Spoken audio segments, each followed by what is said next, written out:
Love seeks justice. Lug. Shoot, I was so close. Hey, church. Hey, church. Welcome to Wednesday Voices.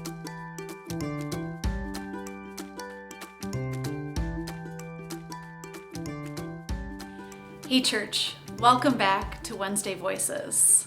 We're going to start with a body centering activity. So wherever you are, get into a comfortable position with your feet on the floor and your hands in your lap, resting and open. Straighten your spine and set the crown of your head toward the sky. Take a really deep breath in and out. I'm going to read you something from Morgan Harper Nichols. To put it quite simply, you are loved. This life will ask many questions of you today, and this will remain true. You are loved. You are loved, you are loved, you are loved, you are loved. Love seeks restoration. Love seeks justice. Love seeks restorative justice.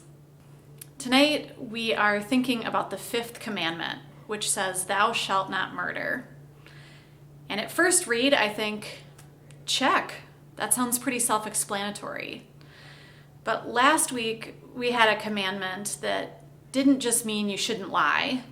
It meant you should actively be seeking out the truth wherever you go, whatever you do. And so I wonder if this commandment isn't about more than restraining yourself from violence, but seeking out the health and well-being and fullness of life for everyone else around you. The dictionary defines murder as causing violent harm to someone's body, killing them according to the laws of that land. I think about the very first murder in Scripture, two brothers, Cain and Abel. There was jealousy, there was rage, there was resentment. And when God found that Abel had died, God named that Abel's blood was soaked into the earth, that his death had consequences, that this violence had a ripple effect. God wasn't the only one grieving. The land and all of creation grieves too. It's been more than 4 months since our community here in the Twin Cities was rocked by a killing. The 4 officers that were involved in the death of George Floyd, one of them physically harmed his body until he died. And 3 stood by and didn't use their power to stop him from dying. And communities across the world, including ours, watched his death and gasped in horror and wondered, what do we do? We know this is not right. We know this is not okay. We know that his life matters. What do we do to make sure justice prevails and that bodies are not harmed and that life can flourish in every single body? This commandment is more complicated than simply do not kill another human being.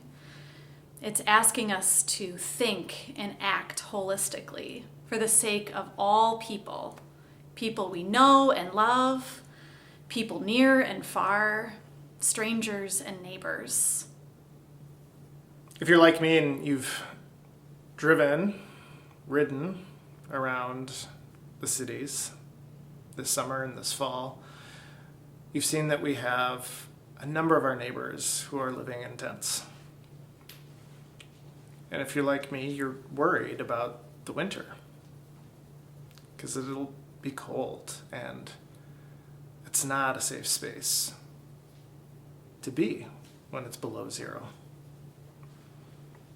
And so the easy thing to think about would be how do we get people out of tents into shelters and a place to keep them warm? How do we prevent people from dying? But what this commandment invites us to think about is something more, is not just how do we stop our neighbors from dying, but how do we help our neighbors live and live as God intends them to live. Right? There's the issue that we can see that people don't have a place to call home, but there are a lot of other issues and reasons and things that people need, not just to not die, but to really live. Okay, I want you to grab a piece of paper and a pen or pencil. And I want you to draw an iceberg. What do we know about icebergs? That tip portion is usually only 10% of actually how the whole iceberg. That there's so much underneath the water. That there's a foundation that we don't actually see. So I want you to think of the encampments, and I want you on that first portion of the iceberg, write down what you've seen or solutions you've heard, kind of those Band-Aid fixes. What are supplies to cover kind of those basic needs for people in that top portion?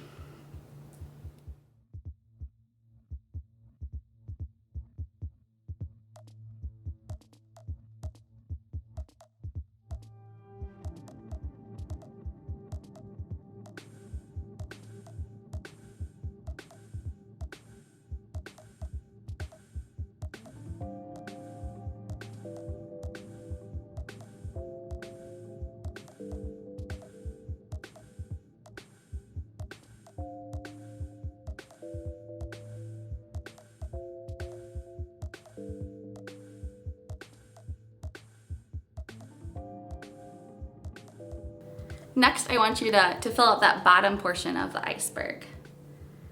What are things additional to basic needs that you need to flourish?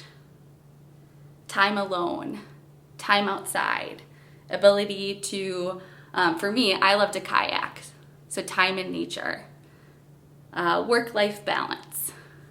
What are those other things that you need in additional to food and safety and a home?